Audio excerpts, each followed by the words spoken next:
I am so incredibly excited and honored to present our Chancellor.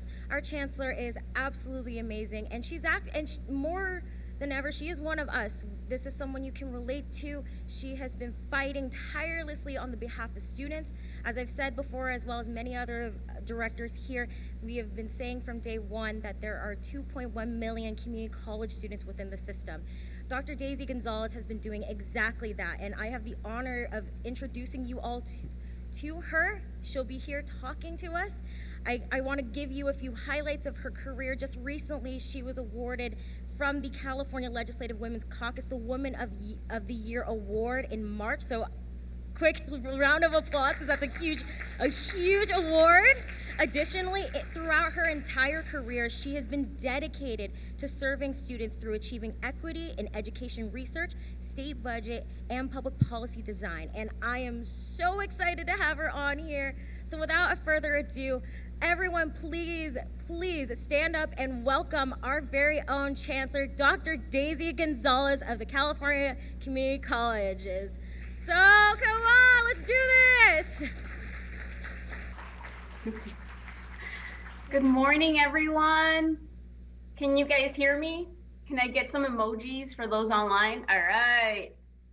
Good morning, everyone. It is an honor to join you. And you know what I'm going to do when I get back to the office on Monday? It's remind my staff that the students are once again leading. The fact that you're having a virtual event and an in-person event, trust me, nobody else is doing this. And the fact that you are experts, again, shows why you are the most resilient students in this state, but more importantly, why you are leaders. So good morning, colleagues. Good morning, leaders and scholars, for convening today. You are the leaders that are going to inherit this system. And it's my honor to join you today. I know I have a limited amount of time, and so I did make myself a list to remind myself to stay brief. Let me first say that as you think about the rest of your day, so day 2, I'm going to focus on the 3 things that I think will help you for your day 2. And I'm going to also just focus on acknowledging the incredible work that you have been doing. It is no mistake, this is not about luck, that the SSCCC has been able to literally formalize themselves in 3 years. I have been around for the last, what is this? It's about to be 5 years. It feels like 10, but you all have come a long way. I remember your very first conference, my first year on the job, and you were struggling to get regions to join you. You have gone above and beyond in the last 2 years. Your journey as leaders does not end here. And I want you to think about that. You should be celebrating the work that you are doing across this state to empower students, and more importantly, to prepare the next generation to inherit this system. So that's actually where I want to start. I want to start by talking to you about the 4 things that I think are going to help you in your journey. The first one is a big reminder, and I base this on my own journey as a student, right? As a community college student to now being in this role. The first thing that I want you to think about as you think about the next phase of transforming this system is that a structural transformation is always about the redistribution of power. And that's not the sociologist in me talking, although we can talk about soc all day, but it is always about the redistribution of power. The first time I learned that lesson, I was actually 13 years old. I was living in a group home. There were 8 of us in the group home. And some of you have heard me share this story, but the group home staff didn't want to wash our bed sheets. And it had been more than 3 months. There were some students who were getting rashes. And finally, one day, we all decided that we were going to organize ourselves. And we learned that lesson about the redistribution of power by refusing to go to school. We learned that day that if we refused to go to school, they couldn't explain how 8 students didn't show up to class. Someone would eventually call. And we also learned that we had power when we refused to change, when we refused to put on shoes. And instead, we took off all the bed sheets, put them in front of the doors, and forced the staff at the group home to wash our bed sheets. Something that simple. And that changed the dynamic of power in that group home. That taught me an incredible lesson about every single space that I enter. people don't look like me. They certainly do not look like a young Latina woman. They certainly don't look mostly like a community college student. But that is the journey that many of you will have, certainly as first generation college leaders, and probably the one that you're already having today. So I want you to remember, when people talk about transformational change, it will always be about the redistribution of power. And many of you already know that because I know where you're heading next as you think about empowering students in this system. The second journey lesson that I have learned that I want you to think about today is your own experience matters. Throughout your journey, many people will tell you that the world has changed, structures have changed, and it'll make you feel like you're not the expert, but you actually are. In fact, those that survived, and I'm using the word literally, those that survived this system last year had a very different experience than the ones 5 years ago and the one that you are having today. You are always the experts and your experience matters. I learned that lesson when I was in college. I had just transferred to Mills College in Oakland, which, as some of you know, Mills does not exist anymore. And that should be a rude awakening to higher education. It certainly has been for women's colleges. But I learned that my experience mattered when I showed up to Mills College. I had 4 jobs, and I know that so many of you can relate. I had 4 jobs at the college throughout my entire career just to be able to graduate with a bachelor's degree. And that year, the college, when I showed up, wanted to increase tuition.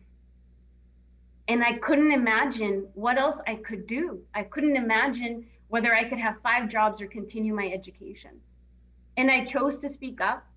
We managed to get them to freeze tuition hikes by storming the president's house. And I know I probably shouldn't be saying this if there's staff and CEOs in the room, but we literally sat down outside. We all put duct tape in front of our mouths, and we started to tell our stories of what would happen to first generation college students, to women of color.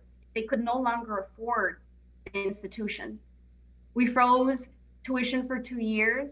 We managed to get the college and the foundation to create a first generation college student scholarship. And guess what? I still had 4 jobs, but at least I managed to help the next generation of students. And so I learned from that story, right? From that experience, my experience matters. Other people are going through the same thing. So today I want you to think about your expertise. I want you to think about day 2, why you need to tell your own story and how you're creating room for others to tell their story. My third lesson in leadership has been that at any point in time, you're going to need help. So as you head into day 2, I want you to think about how you're going to ask for help. And let me just say this, asking for help is not a sign of weakness. Asking for help is an act of strategy. I'm going to say it again. Asking for help is an act of strategy. I learned that lesson, one, because I learned it the hard way, let me just say. I was homeless after I emancipated from foster care because I refused to ask for help. When I was 17, someone told me that I could get more money for college if I emancipated at 17. Turned out to not be true. I ended up homeless. I ended up getting help from my high school chemistry teacher after, of course, refusing to accept it. But what I learned from that lesson was that when I asked for help, it was a strategy. Not only did other people want me to succeed, but when you ask for help, it will literally help you strategize what's next, right? So I'd want you to really think about that. For me, I'll share that even after I survived getting a BA, a master's degree, a PhD, I was a 30-year-old PhD. I won't tell you how old I am now, but you can kind of tell. This job kind of ages you, okay? But I was a 30-year-old PhD. No one would hire me. I came back to Sacramento. I always knew I wanted to lead policy change, always. Since I was young, I saw the way judges and lawyers determine what would happen to foster youth. And I knew that even though there were really good people, there were policies behind it that didn't allow them to maximize and help students. So for some reason, I somehow knew it has to do with structures and policy. But when I graduated, got a PhD, no one would hire me. And I had to ask for help. I get getting answers like you're overeducated. Why would you want to come lead policy change in the state legislature? I applied to 20 jobs and I have those letters when people tell you thanks, but no thanks. I keep them. I call them my, haters fuel me pile because I literally have one that's just like, no, you are not the right fit. You are overeducated for this job. I'm sharing that with you because I went through a deep period where I thought I had done something wrong. And it wasn't until I asked for help that I realized that everything I had just studied about how inequality worked was happening to me, except that now I had the right tools. But it took a mentor to help me understand what was happening. Otherwise, I was spiraling into a deep depression. And I'm saying that to you today because asking for help is a strategy. And I want you to think about that as you head into day 2 in your journey as leaders. It is an act of strategy, not a weakness. The last thing that I want to share with you today is that what I have learned in my journey of 36 years of this work, and especially where I am today in this pandemic, when we say that we're going to be leaders, our number one job is to empower the next generation. Why? Because when you commit yourself to transforming a system, it is about radical transformation. It will be slow, it will be gradual. Sometimes you will leap 20 steps only to come back 10 steps. But radical transformations that are sustainable need to have the next generation of leaders that are going to say, no, going back 10 steps is not good enough. We didn't just move 20 to come back 10 steps behind. For me and my job, and what I want you to think about on day 2 is how are you empowering the next generation of leaders? That is what I do every single day. That is what every hire that I do. And I just want to be clear, when I say I'm not going to attend an event, but I'm going to send you someone else, that's an act of leadership. You are promoting the next generation. You are providing them the running ground to be the next generation of leaders. I want you to think about that because that's what it's going to take to have radical transformation that is sustainable. My journey has taught me that because when I started, I thought I wanted to be a teacher. I still don't know what I want to do, by the way. Thought I wanted to be a teacher. Then I said, well, I got to go lead policy because my students can't even get a meal at school and we can't even make photocopies. This is ridiculous. Gonna go change policies, went to Sacramento, ended up working for the budget committee, worst years of a budget crisis. And then one of my mentors said, you can't change policy without an education. You have to go get higher education. That's what I did. Got a master's, a PhD, went back. I thought I could come back and lead policy. Nobody would hire me. So I ended up as a researcher at Stanford. That's the only place that would hire me. Imagine you grew up in foster care and now Stanford University wants to hire you. It was ridiculous.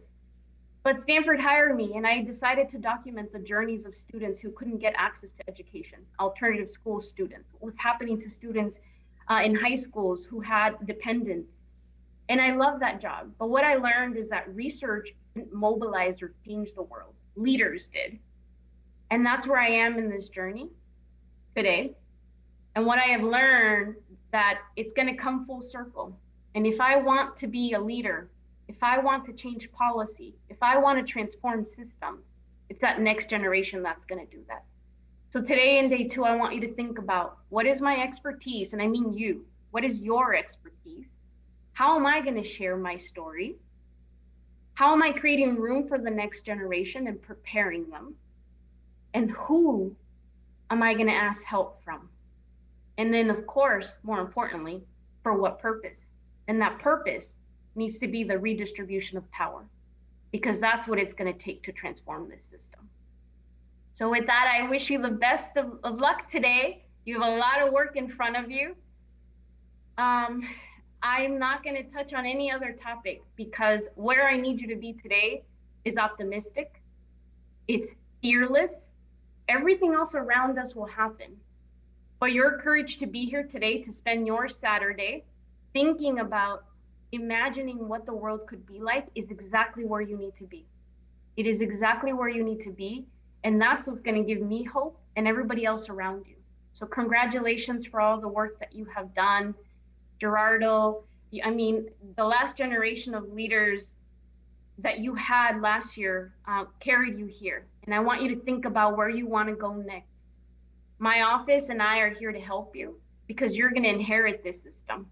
This is not about me. It's not about our office. This is about you and where you're going to take this system. And of course, I need to not be the last Latina in this role. I want to see the first African American chancellor. I want to see the first API chancellor. I want to see so many other firsts. This is not about where we have made it today. It's about who's going to inherit the system, and that is all of you. So thank you for not giving up. Thank you for all the work that you do, and we're here to help. So did anybody kind of have a teary moment when Dr. Daisy Gonzales was talking? Because, oh, that just hit home for me. And I hope with everything that our chancellor was talking about, you take away while fulfilling your roles throughout this term and beyond that. It really comes down to what she said towards the very end. The future is us. It's in all of us. I look at each and every one of you, both here in this room and online. Sorry everyone, I'm struggling a little bit because it's hard to explain how great and how amazing it is to be a part of something great and amazing that's going to impact 2.1 million people. Let that number sink in for a little bit. 2.1 million students. That's exactly what we're going to be doing.